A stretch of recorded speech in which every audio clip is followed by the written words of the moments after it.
नमस्कार दोस्तों, आप सभी का स्टडी फॉर यूपीएससी पीसीसी में स्वागत है। आज तारीख है 17 फरवरी 2026 और आज का डिटेल में न्यूज़पेपर आर्टिकल डिस्कशन का ये वीडियो होगा। आज के वीडियो में जो हम लोग मुख्य रूप से पढ़ेंगे उसमें से एक टॉपिक ये होगा, ग्रेट निकोबार और एनजीटी होगा। बाकी सभी टॉपिक जो हैं वो एआई से जुड़े हुए हैं। क्यों पढ़ रहे हैं वो? आपके और मेरे जन्म से पहले कंप्यूटर रिवॉल्यूशन आया था दुनिया भर में।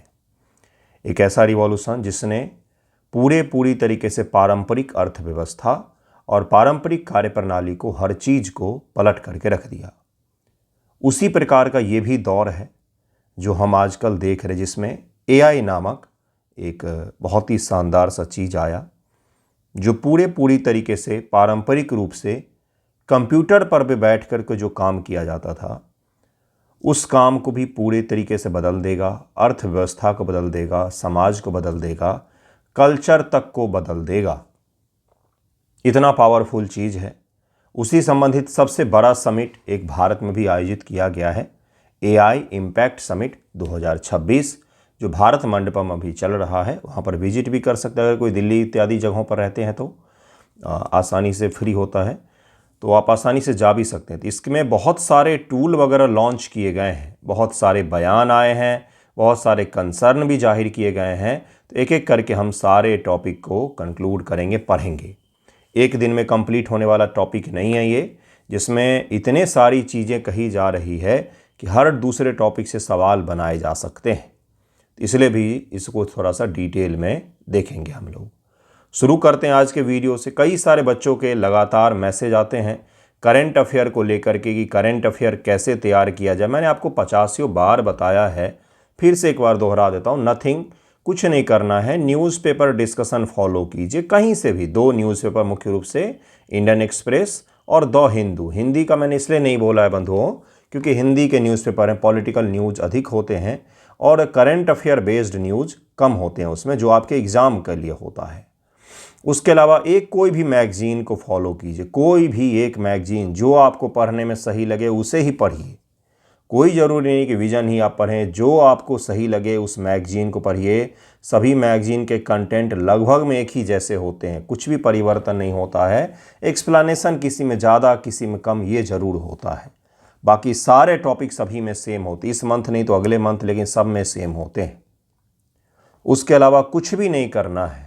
जुलाई में जो आपका प्रीलिम एग्ज़ाम है, तो जून माह का जो स्पीडी आएगा, जिसमें ईयरली रहता है सारा करंट, बस उससे वन लाइनर करंट प्रैक्टिस कर लेना है। एक आपका सारा करंट अफेयर तैयार हो गया। करंट अफेयर का एक वीडियो स्पेशली मैंने बनाया था, जिसमें मैंने दिखाए थे कि जितने सवाल आए, मोर देन 95% सवाल दो न्यूज़पेपर से थे, द हिंदू और Indian express. Website, link, screenshot सब कुछ दिखा चुका हूँ मैं। इसलिए रिसोर्स फिक्स रखिए और तय रखिए कि मुझे ये पढ़ना है और बार बार पढ़ना है। फिर कुछ भी आपको आवश्यकता नहीं है देखने की कौन क्या कर रहा है, आपके पड़ोसी क्या कर रहे हैं, आपका साथ में सहपाठी है वो क्या कर रहा है, कुछ भी नहीं, नथिंग। ठीक, तो जितनी क्लियरिटी रहेगी उतना ही आसान होगा तैयारी करना आपके लिए। देखिए आज का पहला टॉपिक क्या है। टॉपिक पर चलने से पहले टेस्ट के बारे में बता देता हूँ। अभी 2 दिन प्रैक्टिस किया है हमने, एक फ्राइडे को किया था और एक कल हमने किया है प्रैक्टिस, जिसमें 100 सवाल होते हैं। पॉलिटी अभी चल रहा है, तो जिन्हें भी जुड़ना हो ज़रूर ही जुड़िएगा। जब आपको समय मिलेगा तब आप टेस्ट लगा सकते हैं। सामान्य तौर पर मैं 6 PM शाम को देता हूं, लेकिन जब आपके पास समय हो, रात में हो, सुबह में हो, दिन में हो, बहुत सारे जॉब वाले बच्चे पूछ रहे थे इसलिए मैं बता रहा हूँ ये चीज़, तो आप सभी जुड़ सकते हैं इससे। 6 मंथ प्रैक्टिस करवाऊँगा इतने बेहतर तरीके से कि हर सब्जेक्ट आपका तैयार हो जाएगा, इंक्लूडिंग करंट अफेयर। देखिए आज का पहला टॉपिक क्या है। जो हमारे चीफ इकोनॉमिक एडवाइज़र हैं नागेश्वरम साहब, उन्होंने कहा है कि एआई का हमें सही से यूटिलाइज करना पड़ेगा, अन्यथा एआई जो है ये सामाजिक और आर्थिक अनरेस्ट पैदा कर सकता है। ऐसा इनका पूरा स्टेटमेंट है। सोशल एंड इकोनॉमिक इनस्टेबिलिटी, अगर आप ध्यानपूर्वक देखेंगे तो यही इन्होंने कहा है। इन्होंने कहा है कि एआई का सही से हमें यूटिलाइज करना पड़ेगा। सही से यूटिलाइज का क्या तात्पर्य है, इसको भी ज़रा हम लोग समझेंगे। पहले बयानों को समझते और क्या क्या चीज़ें कल हुई हैं उसे ज़रा समझेंगे। भारत के मुख्य आर्थिक सलाहकार वी अनंत नागेश्वरम साहब हैं। किसी और ने बोला होता तो एक बार को इग्नोर कर सकते हैं, लेकिन इन्होंने ऐसा कहा है। एआई इम्पैक्ट समिट में एक और आए हुए थे, उन्होंने कहा कि अगले 5 सालों में आईटी और बीपीओ का सारा जॉब ही खत्म हो जाएगा। तो इतना बड़ा परिवर्तन का युग है। एआई इम्पैक्ट सम्मेलन 2026 के पहले दिन कहा कि हम एआई को बिना सोचे समझे नहीं अपना सकते हैं। इस टॉपिक से आपके निबंध ही बन सकते हैं। उन्होंने कहा कि इसके गलत इस्तेमाल से सामाजिक और आर्थिक अस्थिरता आ सकती है अगर सही तरीके से इस्तेमाल न किया जाए, तो उन्होंने ऐसा कहा है। मुख्य चेतावनी जो दिया है उन्होंने कि हम एआई को ड्रिफ्ट बिना प्लान के नहीं चला सकते हैं, इसे सही तरीके से टेस्ट करना होगा। नौकरियां पैदा करना बहुत ज़रूरी है, क्योंकि अगर एआई ने नौकरी को खाना शुरू कर दिया तब जाके यह पूरी तरीके से इकोनॉमिक रूप से निगेटिव इम्पैक्ट पड़ेगा। इसका सकारात्मक प्रभाव तो केवल उद्योगपतियों के लिए होगा, उसको भी हम लोग समझेंगे अभी डिटेल में। इनके बयान को सारे पॉइंट मैं आपको समझाऊंगा। ये बहुत ज़रूरी चीज़ उन्होंने कहा है कि अगर नौकरी पैदा नहीं करेगा एआई, तो फिर एआई किसी भी काम का नहीं रह जाएगा। 800 करोड़ इंसान क्या करेंगे अगर सारे काम एआई ही करने लग जाएगा तो? और अगर कोई आदमी बिना जॉब के बैठा हुआ है, तैयारी भी नहीं कर रहा है, तो फिर क्या करेगा वो जीवन में? अर्निंग कैसे होगी? यह तो बहुत बड़े स्तर की असमानता पैदा कर देगा कि भाई अमीर आदमी जिसका कुछ कॉस्ट लग रहा था किसी चीज़ के उत्पादन में, तो कॉस्ट कट के जीरो हो जाएगा, वो नौकरियां भी पैदा नहीं करेगा। इसको थोड़ा सा और डिटेल में हम लोग समझेंगे। हर साल लाखों करोड़ नई अच्छी नौकरियां पैदा करनी होगी ताकि एआई से बेरोजगारी न फैले। यह मुख्य कंसर्न रहा है पहले दिन का कि भाई एआई के कारण बेरोजगारी नहीं बढ़नी चाहिए, बल्कि अच्छी नौकरी और भी ज़्यादा पैदा होना चाहिए। ये कैसे होगा पैदा भाई? एक पेंटिंग को सीखने के लिए, बनाने के लिए किसी अच्छे पेंटर को वर्षों का मेहनत चाहिए होता है, वो विद इन सेकेंड बन रहे हैं, तो फिर कैसे होगा? शिक्षा की बुनियाद मजबूत करनी होगी, स्किल ट्रेनिंग बढ़ानी होगी, कामगार क्षेत्रों में नियमों की अड़चनें हटानी होंगी। ये सारे इंपॉर्टेंट पॉइंट्स हैं। क्या कहा है इन्होंने कि रेगुलेटर जो हैं उनको हमें कम करना पड़ेगा, रेगुलेशंस को हमें कम करना पड़ेगा, बुनियाद मजबूत करना पड़ेगा, बेसिक जो एजुकेशन है उसे हमें मजबूत करना पड़ेगा, स्किल ट्रेनिंग को बढ़ाना पड़ेगा। एआई को सावधानी से अपनाना चाहिए ताकि रोजगार बढ़े, न कि घटे, ये इन्होंने कहा है। नागेश्वरन ने एआई के युग में रोजगार का भविष्य, यह जो टॉपिक था इसी पर चर्चा हो रहा था। इसी पैनल पर चर्चा के दौरान उन्होंने कहा कि हमें इस चीज़ को लेकर के देखना पड़ेगा।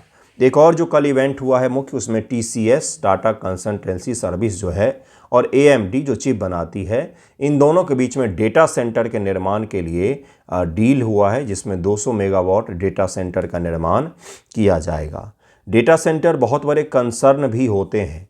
एक मैंने देखा कि एआई का जिस तरह से उपयोग बढ़ रहा है, अमेरिका का जो टोटल बिजली का कंजम्पशन है, वो सारा बिजली का कंजम्पशन कुछ दिनों में केवल एआई को चलाने के लिए चाहिए होगा। अगर सारे डेटा सेंटर पृथ्वी पर ही हम लोग लगाने लग गए तो बिजली की इतनी बड़ी खपत होगी कि जिसको अभी दुनिया भर में उत्पादित भी नहीं किया जा सकता है। इसलिए अब डेटा सेंटर जो है वो स्पेस बनाए जा रहे हैं ताकि सोलर के जो एनर्जी है उसका उपयोग करके बिजली उत्पादन किया जाए। पृथ्वी पर बिजली की संभावना इतनी ज़्यादा अब नहीं होगी जितना ज़्यादा डिमांड बन रहा है डेटा सेंटर के लिए। तो डेटा सेंटर टीसीएस के साथ मिलकर भले स्थापित किया जाएगा, लेकिन डेटा सेंटर स्थापित करना कोई अच्छी चीज़ नहीं होती किसी भी शहर के लिए, क्योंकि इसकी सारी बिजली ज़रूरतें पूरा करना किसी शहर के लिए बहुत बड़ा चैलेंज हो जाता है। क्योंकि जो आप एक क्लिक करते हैं जेमिनी पर, ग्रॉक पर या चैट जीपीटी पर, उसके पीछे ढेर सारा बिजली और पानी खपत होता है। आप जो एक इमेज बनाते हैं उसके पीछे ढेर सारा बिजली और पानी खपत होता है।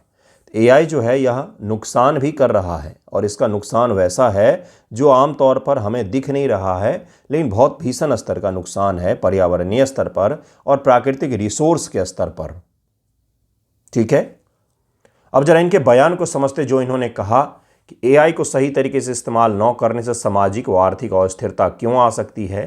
पहला कारण जो है वह है नौकरियों का बड़ा नुकसान, दूसरा है असमानता का बढ़ना। अब इसको ज़रा थोड़ा सा डिटेल बढ़ेंगे। राइजिंग इनइक्वालिटी, जैसे एक जेफ बेजोस साहब हैं, इनकी कंपनी में सामान को पैकेज करने के लिए 50 लोग काम करते हैं। 50 लोगों को मान लीजिए 10-10 हज़ार ही तनख्वाह दिया जा रहा है, तो काफ़ी अच्छी खासी मात्रा में तनख्वाह लगेगा, उनका खर्च हो रहा है। अब इन्होंने एक रोबोट बनाया जो एआई ड्रिवेन है, जो एआई के द्वारा काम कर रहा है, और इस 50 में से वह 49 लोगों का काम कर सकता है। तो अब मात्र 10,000 रुपये यहाँ पर इनका खर्चा है, जो पहले 85 लाख खर्चा इनका हो रहा था। समझिएगा इस चीज़ को, कितनी बड़ी इनइक्वालिटी पैदा हो सकती है। इससे जेफ बेजोस जी का जो है इनकम वो कितने गुना बढ़ेगा और जॉब क्रिएशन कम हो जाएगा। जैसे बड़े बड़े कोचिंग संस्थान में जो आईआईटी और इत्यादि के लिए काम करते हैं, वहाँ पर कुछ काम कर रहे थे लोग, उनसे बात हुई। पहले कोचिंग संस्थान में पूरा पैनल होता था 20-20 लोगों का, फैकल्टी जूनियर फैकल्टी शामिल होते थे। उनका काम मैं बता रहा हूँ, उनको दिन भर में 20-20, 25-25 क्वेश्चंस बनाने होते थे। 20-20, 25-25 अच्छे क्वेश्चंस बनाने होते थे। ये पूरा पैनल ही ख़त्म कर दिया गया है बहुत सारे संस्थानों में, क्योंकि सारे क्वेश्चंस जो हैं वो एआई का सिस्टम लेवल के हिसाब से जो बोलेंगे उस हिसाब से बना करके दे रहा है। कहाँ गए 20-25 लोग? एक संस्थान के एक ब्रांच की मैं बात कर रहा हूँ, तो बस गए, जॉब ख़त्म। अब प्रॉफिट क्या होगा संस्थान का? 5 गुने 10 गुने से बढ़ जाए, क्योंकि अब उसको सैलरी पर खर्चा नहीं करना है, सबसे ज़्यादा तो सैलरी पर ही खर्चा किया जाता है। ये क्या है? इनइक्वालिटी, असमानता। अमीर और अमीर होंगे क्योंकि जॉब कट होंगे, और टैक्स भी उनको कोई ज़्यादा नहीं देना है, जबकि जो इनकम हो रही थी लोगों के अंदर वो भी ख़त्म हो जाएगी धीरे धीरे। इसको कैसे कम किया जा सकता है? टैक्स लगा करके, कि जितना ज़्यादा आप एआई का उपयोग करेंगे उतना ही ज़्यादा भारी भरकम आपको टैक्स चुकाना पड़ेगा। तो ये करना चाहिए सरकारों को, क्योंकि इससे असमानता बढ़ रही। दूसरा क्या, अगला क्या? सामाजिक तनाव और अस्थिरता। बेरोजगारी बढ़ने से गुस्सा, विरोध प्रदर्शन, समाज में अशांति फैल सकती है, क्राइम बढ़ सकता है, क्योंकि अर्निंग तो सबको चाहिए ही, नहीं होगी अर्निंग तो फिर कैसे काम चलेगा।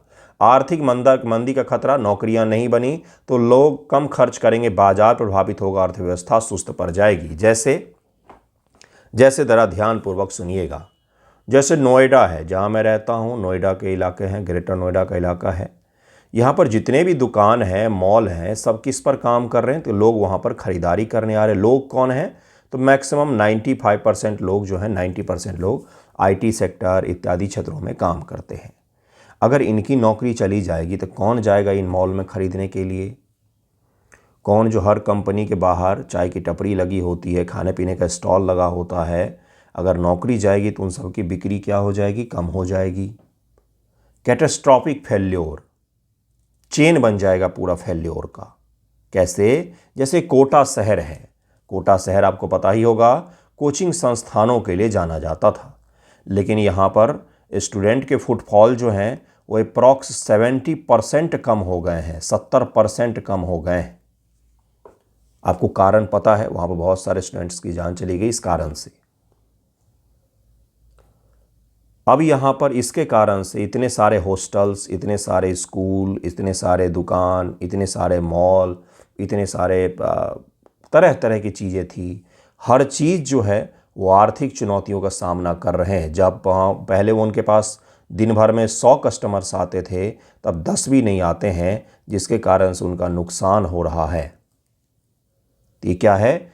एक जगह प्रभाव पड़ने से पूरी अर्थव्यवस्था चरमरा सकती है, ये इसमें इन्होंने कहा है।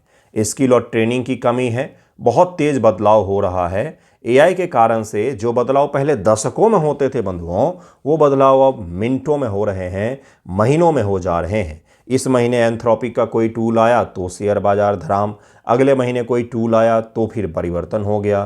तो ये इतने जल्दी परिवर्तन हो रहे, हर मंथ में परिवर्तन हो रहा है कि इतनी तेज़ी परिवर्तन को अर्थव्यवस्था भी नहीं पचा पा रही है।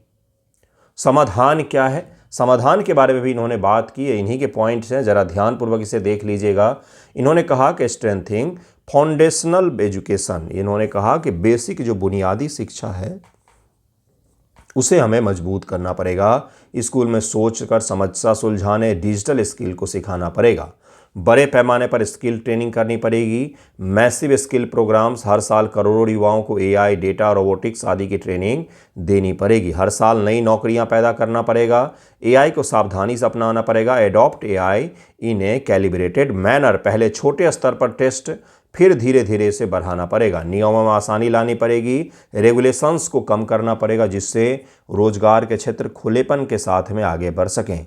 सभी को साथ में लेकर के चलना पड़ेगा। सरकार, प्राइवेट कंपनी, एकेडमिक संस्थान, यूनिवर्सिटीज़, सभी को साथ मिलकर के काम करना पड़ेगा, तभी जाकर हम इस समस्या का सामना कर सकते हैं। तो ये आप ज़रूर ही याद रखिएगा, बहुत इंपॉर्टेंट टॉपिक था ये, इसे ज़रूर याद रखिएगा। नेक्स्ट टॉपिक देखिए क्या है कि NGT clears great Nicobar city strategic role, no good ground to interfere. इनमें एनजीटी ने कहा कि हमारे पास कोई ऐसा पुख्ता ग्राउंड नहीं है जिसके आधार पर हम इतने शानदार प्रोजेक्ट को रोक दें। एनजीटी के बारे में शॉर्ट में हम लोग देखेंगे, और ग्रेट निकोबार प्रोजेक्ट के बारे में बहुत बार मैंने बताया है, फिर से एक बार शॉर्ट में इसको रिवाइज कर लेंगे। ग्रेट निकोबार दरअसल में अंडमान से और निकोबार द्वीप समूह जो है उसमें सबसे दक्षिणतम पर स्थित है। यह भारत है। यहाँ पर ग्रेट निकोबार स्थित है। यहाँ पर स्टेट ऑफ मलक्का है। यहाँ पर जकार्ता का द्वीप है। ग्रेट निकोबार को हम सिंगापुर और जो अलग अलग इस प्रकार के सिटी हैं जो समुद्र के किनारे में स्थित हैं, इस प्रकार का हम इकोनॉमिक हब के रूप में उसे डेवलप करना चाहते हैं, जिसका स्ट्रेटजिक लोकेशन इतना शानदार है, आज तक हमने आज़ादी के बाद उसका सही से सदुपयोग नहीं किया है। न केवल स्ट्रैटेजिक हब के रूप में, इकोनॉमिक हब के रूप में, बल्कि स्ट्रैटेजिक हब के रूप में भी हम इसे डेवलप करना चाहते हैं। यहाँ पर पोर्ट का निर्माण किया जाएगा, यहाँ पर सिटी का निर्माण किया जाएगा। हमारे पास भी सिंगापुर जैसा बहुत ही शानदार सिटी हो सकता है, क्योंकि इसका जो लोकेशन है वो स्ट्रेट ऑफ मलक्का के ठीक बाहर है, जो भारत के लिए बहुत ही महत्वपूर्ण है। चीन को काउंटर करने के लिए, चीन की स्ट्रिंग ऑफ पल्स की जो नीति है उसको काउंटर करने के लिए बहुत आवश्यक है ये। इसलिए सरकार ने ग्रेट निकोबार को, नीति आयोग का दरअसल प्लान था ये, 80,000 करोड़ का इंफ्रास्ट्रक्चर बूस्ट वहाँ पर होगा। इंफ्रास्ट्रक्चर का मतलब है सड़कें, अवसंरचना, स्कूल, हॉस्पिटल, पोर्ट इत्यादि चीज़ों का निर्माण किया जाएगा, जिससे लोग अनएक्सप्लोर्ड प्रकार का आइलैंड जो है ग्रेट निकोबार, उसको विजिट करें। अभी तो सब पोर्ट ब्लेयर तक ही जाते हैं, अंडमान तक ही जाते हैं। ग्रेट निकोबार भी आएँ, वहाँ पर इकोनॉमिक हब हो, कंपनियाँ आएँ, वहाँ पर बहुत सारे फैक्ट्रियाँ, ऑफिसेज बने, और तरह तरह के वहाँ पर आर्थिक एक्टिविटीज़ संपन्न हो। तो इसको लेकर के सरकार ने एक प्रोजेक्ट डिज़ाइन किया था, लेकिन इंफ्रास्ट्रक्चर जो है वो पर्यावरण को नुकसान पहुँचा सकता था। इस कंसर्न के कारण एनजीटी में यह केस गया था। एनजीटी ने इसको हरी झंडी दे दी है कि आप आगे बढ़िए, इसमें कुछ भी ऐसा नहीं है। लेकिन एनजीटी ने कुछ छोटी छोटी शर्तें रखी है, जिसे हम लोग जरा देखेंगे। राष्ट्रीय हरित न्यायाधिकरण ने 16 फरवरी 2026 को 81,000 करोड़ रुपए के ग्रेट निकोबार मेगा इंफ्रास्ट्रक्चर परियोजना को मंजूरी दे दी है, पर्यावरणीय मंजूरी दे दी है। मंजूरी तो सरकार ने पहले ही दिया था, लेकिन इन्वायरमेंटल क्लियरेंस भी अब मिल गया है। एनजीटी ने कहा कि परियोजना का रणनीतिक महत्व बहुत ही ज़्यादा है, इसलिए इसमें हस्तक्षेप करने का कोई उचित आधार नहीं है। स्ट्रैटेजिक इंपॉर्टेंस इतना ज़्यादा है इसका, पूरे हिंद महासागर के क्षेत्र में अपनी पकड़ को मजबूत कर सकते हैं, इसके कारण से इसे हरी झंडी दी गई है। परियोजना का विवरण क्या है? तो यह परियोजना ग्रेट निकोबार द्वीप पर 116 वर्ग किलोमीटर क्षेत्र फैली हुई है। 116 के वर्ग किलोमीटर क्षेत्र फैली हुई है ग्रेट निकोबार द्वीप समूह पर। क्या क्या इसमें काम होगा? तो ट्रांसशिपमेंट पोर्ट, यानी कि एक ऐसा बड़ा सा पोर्ट, बंदरगाह की मैं बात कर रहा हूं, जहां पर दुनिया भर के बड़े बड़े जहाज रुक सकते, क्योंकि इसका लोकेशन इतना शानदार है। हिंद महासागर से प्रशांत महासागर जाने के लिए मलक्का के जो जल समूह है उसका उपयोग किया जाता है, जल संधि का, तो उसके मुंह पर ही है ये। पोर्ट ऑफ कॉल के रूप में भी इसका उपयोग हो सकता है, जहां पर जहाज रुकें, अपने पानी भरें, रसद भरें, फिर आगे बढ़ें। सिविल मिलिट्री एयरपोर्ट बन सकता है। 450 मेगावाट के गैस और solar power plant, integrated township, यानी कि टाउन बनेगा, पोर्ट बनेगा, एयरपोर्ट बनेगा, बिजली बनाने का कारखाना, बिजली उत्पन्न करने वाला संयंत्र भी वहाँ पर स्थापित किया जाएगा। यानी कि पूरा का पूरा शहर प्लान किया जा रहा है। कहाँ पर? तो ग्रेट निकोबार आइलैंड पर। बहुत ज़रूरी था, आज़ादी के बाद ही हमें करना चाहिए था। पता नहीं इतने वर्षों तक हम क्या कर रहे थे। 130 वर्ग किलोमीटर जंगल की ज़मीन डाइवर्ट होगी और लगभग 10 लाख पेड़ काटे जाएंगे। ये इसमें कहा गया था। लेकिन सरकार ने कहा था कि ये पेड़ जो हैं काटने इसलिए ज़रूरी हैं क्योंकि वहाँ पर मानव आबादी बसानी होगी हमें। इन पेड़ों के लिए सरकार ने कहा था कि हम कहीं और पर इस प्रकार के पेड़ लगाएंगे। एनजीटी का फैसला, एनजीटी ने कहा कि पर्यावरण मंजूरी पर्याप्त सुरक्षा उपाय आपको अपनाना पड़ेगा। उच्च स्तरीय समिति ने परियोजना की समीक्षा की और उसी पर एनजीटी ने भरोसा भी दिखाया है और सारी याचिकाएं जिसके खिलाफ थी उसको खारिज करते हुए इसको मंजूरी दे दी गई। यह परियोजना भारत की रक्षा आर्थिक रणनीति के लिए बहुत महत्वपूर्ण है। रक्षा और आर्थिक दोनों दृष्टिकोण से हमारे लिए बहुत महत्वपूर्ण है। जहां पर चीन हमें हिंद महासागर में घेरने का प्रयास कर रहा है, तो अपने पास इतने शानदार लोकेशन है गुरु। एक तरफ लक्षद्वीप है अपने पास, तो एक तरफ निकोबार आइलैंड है, जिसका आसानी से हम चीन के सभी रणनीतियों को काउंटर कर सकते हैं। इसलिए बहुत ज़रूरी कि ये काम पूरा हो और जल्दी से जल्दी पूरा हो, ज़्यादा समय भी नहीं लेना चाहिए। निकोबार द्वीप मलक्का जलडमरू मध्य के पास में ही है, इसलिए पोर्ट और एयरपोर्ट दोनों रक्षा और व्यापार के लिए परम आवश्यक हैं। पर्यावरणीय चिंताएं और शर्तें क्या क्या है? एनजीटी ने कहा कि पर्यावरणीय शर्तों का पालन करना अनिवार्य है। ठीक है भाई, पालन कर लिया जाएगा। परियोजना के दौरान कोरल, नमकीन पानी के मगरमच्छ, निकोबार मेगापोड पक्षी होता है या अन्य दुर्लभ प्रजातियों की रक्षा करनी होगी। इनका कोई नुकसान नहीं होना चाहिए। तट पर कोई क्षरण नहीं होना चाहिए, किनारे की रेखा नहीं बदलनी चाहिए। ये सब इसमें कहा गया है। इसके बाद सरकार ने कहा है कि ठीक है, आपकी सारी शर्तें हम मानते हैं, हम नुकसान नहीं करेंगे, क्योंकि प्राकृतिक संसाधन भी तो सरकार का ही संसाधन है। एनजीटी का पूरा नाम है नेशनल ग्रीन ट्रिब्यूनल। यह पर्यावरण के दृष्टिकोण से काम करने वाला देश में एक बहुत ही उच्च न्यायालय है। हाई कोर्ट के बराबर इसको सारी शक्तियाँ प्राप्त हैं। इसके फैसले को आप सुप्रीम कोर्ट ऑफ इंडिया में ही चैलेंज कर सकते हैं, क्योंकि बहुत ही पावरफुल होता है एनजीटी। यह भारत का एक विशेष अदालत है जो पर्यावरण से जुड़े मामलों की सुनवाई करती है। 2010 में बना इसका नाम पर्यावरण की रक्षा करना और विकास कार्यों में पर्यावरणीय नियमों का पालन सुनिश्चित करना है। 2010 में इसे बनाया गया था। एनजीटी के फैसले सुप्रीम कोर्ट जितने ही मजबूत होते हैं, इसके फैसले को इसके बाद सुप्रीम कोर्ट में ही केवल चैलेंज किया जा सकता है, उसके नीचे कहीं भी चैलेंज नहीं किया जा सकता। दरअसल में न्यायालयों को बढ़ते हुए कार्यों के बोझ को कम करने के लिए 2010 में पर्यावरण से जुड़े हुए मुद्दों को लेकर के अलग से ही न्यायालय स्थापित किया गया था। भारत दुनिया के उन शुरुआत के देशों में से एक है जहां पर पर्यावरण से जुड़े हुए न्यायालय स्थापित किए गए थे। हमसे पहले शायद न्यूजीलैंड में पर्यावरण से जुड़ा हुआ कोर्ट बनाया गया था। उसके बाद हम ही हैं जहां पर पर्यावरण से जुड़ा हुआ इतना अलग, शानदार और उच्च लेवल का कोर्ट बनाया गया था। नेक्स्ट है बोधन एआई। इसको बोधन एआई को सरकार ने लॉन्च किया है। यह जिस प्रकार से यूपीआई है, आपके पेमेंट का यूनिफाइड इंटरफेस है। किसी भी बैंक को आप सिंगल यूपीआई से जोड़ सकते हैं, किसी भी बैंक के किसी भी खाते को जोड़ सकते हैं। उसी प्रकार से जितने भी सरकार के द्वारा एआई डेवलपमेंट किए जाएंगे, उन सबको यूनिफाइड इंटरफेस बोधन एआई के जरिए जोड़ दिया जाएगा। इसमें ऐसा कहा गया है सरकार के द्वारा। एजुकेशन के दृष्टिकोण से यह बहुत ज़्यादा उपयोगी होगा।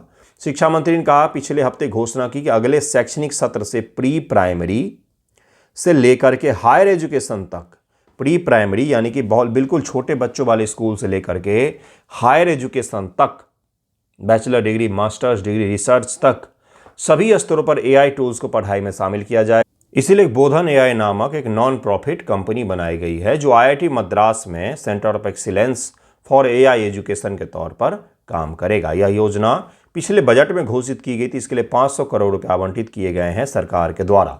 बोधन एआई क्या करेगा भाई?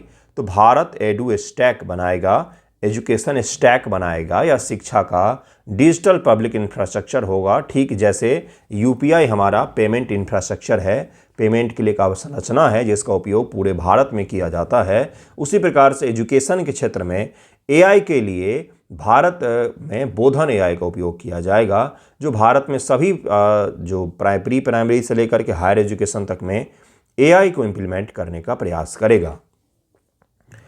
पूरे देश से बड़े पैमाने पर एआई सेवाएं उपलब्ध कराएगा बोधन एआई। भारतीय भाषाओं में एआई क्षमता बढ़ाएगा, जैसे ऑटोमेटिक स्पीच रिकॉग्निशन।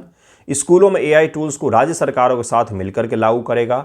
सारे काम सॉवरेन इंफ्रास्ट्रक्चर पर होंगे। देश की अपना एआई, अपना डेटा सेंटर, अपना सिस्टम पर होगा।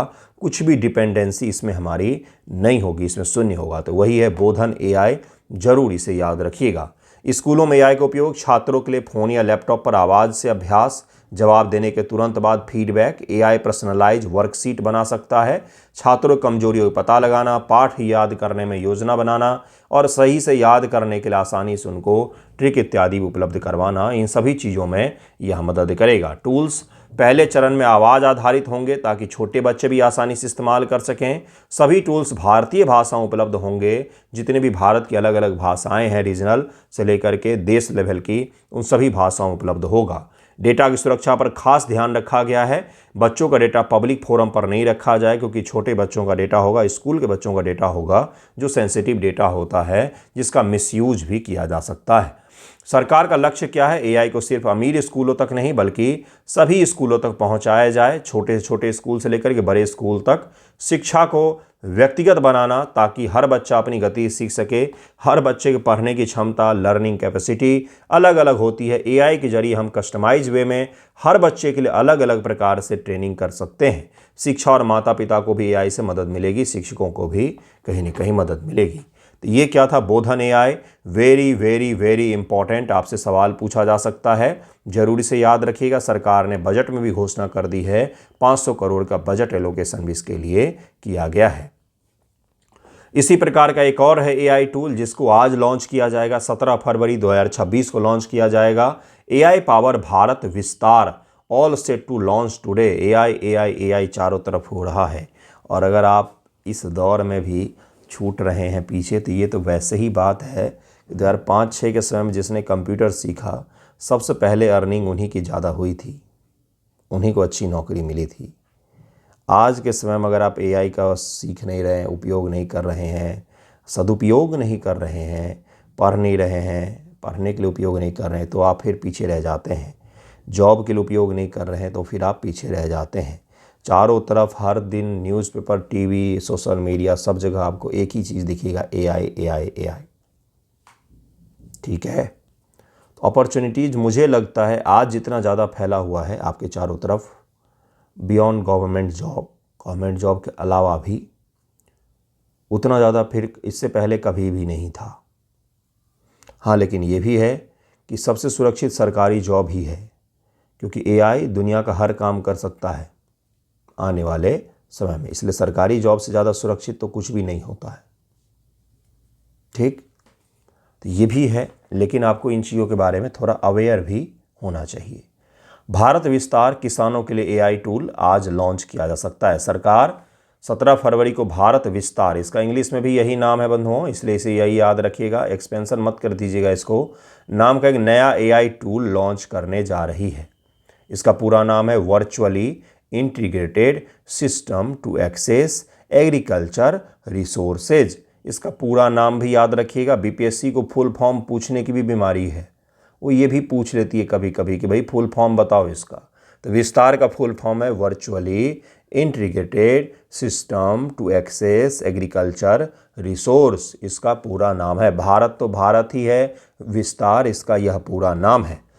क्या है इसमें? यह टूल किसानों को उनकी अपनी भाषा में फ़ोन पर सारी जानकारी देगा। किसान सिर्फ 155216 डायल करके इस एआई से बात कर सकते हैं और एआई उनको सारा कुछ बता देगा।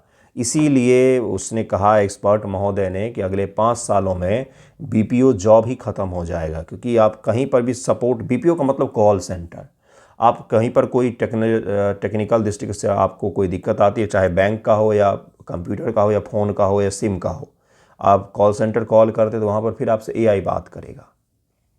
तो ये भी तो सरकार का भी एआई है जो एग्रीकल्चर के लिए बात करेगा। और क्या है? कुछ भी तो नहीं, फ़ोन पर बैठ के एआई बात करेगा। ठीक, किसानों को बताएगा, 24 घंटे चलेगा, डिजिटल कृषि विशेषज्ञ होगा, डिजिटल एग्रीकल्चर एक्सपर्ट होगा। ये फसलों की योजना कैसे बनाएं, खेती के नए तरीके, कीट और बीमारी का इलाज, मौसम का पूर्वानुमान, मंडी के भाव, सरकारी योजनाओं की जानकारी। आवेदन व शिकायत शुरू में हिंदी और अंग्रेजी उपलब्ध होगा, लेकिन बाद में सभी रीजनल लैंग्वेज में इसको लॉन्च कर दिया जाएगा। शिवराज सिंह चौहान और राजस्थान के मुख्यमंत्री भजन लाल शर्मा जयपुर में इसे लॉन्च करेंगे। ये भी याद रखिएगा, प्रीलिम में पूछा जाता है कहाँ पर लॉन्च किया गया, किसके द्वारा किया गया। यह टूल भारती नाम के एआई असिस्टेंट के रूप में काम करेगा। ये जो विस्तार है, जब फ़ोन करेंगे तो उस AI टूल का क्या नाम होगा, जो आपका फ़ोन उठाएगा तो भारती नाम होगा उनका, ठीक है। AI असिस्टेंट के रूप में काम करेगा। किसानों को क्या फ़ायदा होगा, तो उनको सारे चीज़ों के बारे में जानकारी मिलेगी, मौसम से लेकर के बीज से लेकर के हर चीज़ के बारे में जानकारी मिलेगी। बजट 26-27 में घोषणा की गई थी, 150 करोड़ रुपए आवंटित किए गए हैं। तो भारत विस्तार भी समझ में आ गया होगा, बोधन भी समझ में आ गया, और आज के 2 टॉपिक निकोबार भी हमने पढ़े, और एक हमने देखा कि AI से सामाजिक और आर्थिक जो इंस्टेबिलिटी आ सकती है, उसके बारे में जो चर्चा की गई है उसे भी हमने पढ़ा है। थैंक यू सो मच आप सभी का वीडियो देखने के लिए। कैसा लगा है ज़रूर ही बताइएगा। जिन्हें भी अचीवर ग्रुप में जुड़ना हो जल्दी ही जुड़िएगा, जितने दिन बीत रहे हैं उतना जल्दी आपको जुड़ना सही रहेगा, क्योंकि टेस्ट फिर आपके लिए बोझिल हो जाएगा, जितना बीतेगा सब लगाने में काफ़ी समय लग जाता है। ठीक, डे बाय डे, डेली शाम को या रात को कभी बैठे लगा लिया। 100 क्वेश्चंस होते हैं, मैक्सिमम आपको 40 मिनट लगेगा, 50 मिनट लगेगा लगाने में, है ना। उतने देर का ही होता है, ये टाइमर लगा होता है ना, 55 मिनट का करीब में टाइमर होता है, तो आप आसानी से उसे लगा सकते हैं। धन्यवाद भाइयों बहनों।